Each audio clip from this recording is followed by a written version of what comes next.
2 days after Christmas, I visited Martyrs Square, where my father, best friend and mentor, Muhammad Shatah, was buried following his assassination 7 years ago. Those that loved him continue to live with open wounds. No trial conducted. No consequence for known culprits. A car bombing that shattered Starco, tore through downtown Beirut, killed 8, injured 70, and echoed throughout the city. In the weeks thereafter, I was assured an investigation by those in power, insisting his assassination would not fade into the background. By everyone from former prime ministers to officials in and out of government, I was told that justice was around the corner. I kept my silence for months that turned to years, waiting for promises to be delivered. Yet my father's case, like too many assassinations before, was swept under the rug. I searched for answers in the Special Tribunal for Lebanon's pending verdict on former Prime Minister Rafiq Hariri's murder, hoping for closure in an international body's deliberations rather than false hope for a local trial. Despite my father's assassination not falling under the tribunal's jurisdiction, the political motive that connected multiple murders together was clear. I waited until August this year, days after the port blast traumatized the nation to its core. With hard facts provided, the tribunal found a single Hezbollah member, Salim Ayyash, guilty of involvement in Hariri's death, and that sole individual remains free. We are cursed with collective injustice, from the psychological and physical scars of civil strife rarely addressed, to the wreckage and havoc caused by one of the largest non-nuclear blasts in modern history. An inability to see criminals arrested or conduct impartial investigations without subversion. Victims are forced to cope in private. Poetic justice preserves the honor and dignity that lives within us.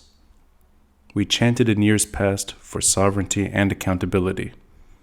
From the March 14 bloc's calls in 2005 to end Syrian hegemony, to the U-Stink movement's fight in 2015 against corruption and incompetence. But Lebanon today is nearing the brink of no return, and we are only 1 year removed from the magic of 2019's October 17 uprising. Chance for economic respect and political accountability defined our most recent revolt, aimed at ending the Civil War era once and for all, and putting all political leaders on the same level. Kullun yani kullun, all of them means all of them, became the unifying call that brought us to the streets.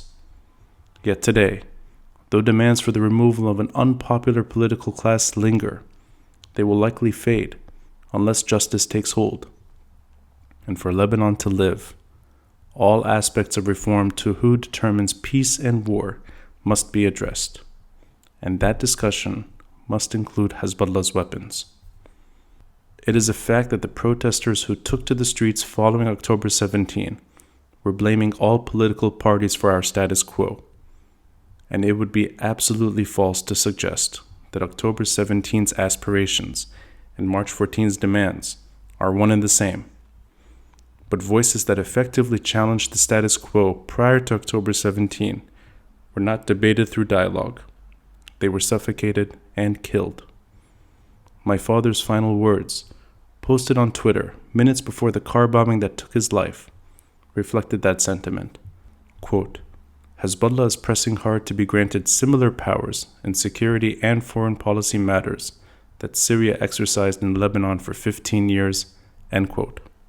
Neutrality and disassociation from regional conflict was my father's goal, implementing a foreign policy that would shield Lebanon from regional crises to allow us, in my father's words, to, quote, catch up for lost time, end quote. He made the case that since the Cairo Accords of 1969 and the Palestine Liberation Organization's military involvement within Lebanon's borders, we had surrendered our decision-making to outside influence and could no longer govern ourselves. Despite a financial crisis, the COVID-19 pandemic, and an ammonium dump catastrophe, October 17 won its share of victories. Perhaps above all, Lebanese resiliency was rightfully redefined. The phoenix buried itself on August 4 amidst ash and rubble. Proud protesters said enough. Freedom of expression and citizen mobilization met with intimidation, yet they prevailed. Courageous youth pushed back against security forces and chased ministers and MPs out of restaurants. Government officials were rightly denied appearances in Gemezi and Maram Khair. Civil society stepped in where state institutions opted out. Volunteers led rehabilitation efforts. Residents swept fallen debris and sheltered those robbed of their homes. Food and clothing were generously provided, and donations from abroad were sent to local NGOs determined to help, avoiding rulers better known to plunder. Armed resistance, however, did not run dry. Nabatea, like Tripoli, defined the protest movement in its early days. Hezbollah was included in chants against the ruling class, yet within weeks, violent counter-protests drove enough Thawra supporters away. And among groups supporting the principles of October 17, many are inclined to set aside the issue of Hezbollah's weapons altogether, perhaps out of concerns of alienating Hezbollah sympathizers or outright fear of retaliation. The strategy is flawed. Despite dreams to the contrary, it is impossible to rebuild Lebanon while a sub-state proxy remains armed and thrives on a continuation of the status quo. Removing the discussion about weapons is removing any chance at Lebanon's revival and delaying justice for future generations. My father believed the only way out of our current impasse is by limiting regional conflict on local decision-making, thereby laying the foundation for state rebuilding, letting us tackle economic problems without geopolitical considerations, allowing politics to take its course away from the regional posturing of zealots, despots, and the like.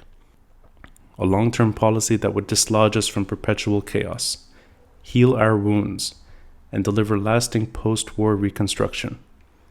He held the view that the breakdown of state institutions from 1969 onward led to lawlessness and internal strife, repeated Israeli invasions, Syrian occupation, and today's mafia, militia, dominion.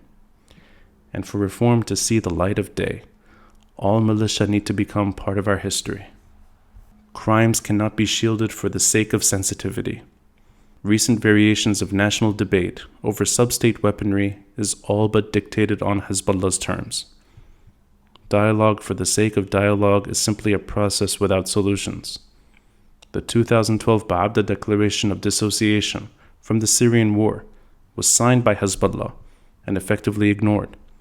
In a blog post he shared on October 11, 2012, my father wrote that, quote, "Unfortunately, but predictably, Hezbollah's actions and positions have poured cold water on the Ba'abda principles," end quote.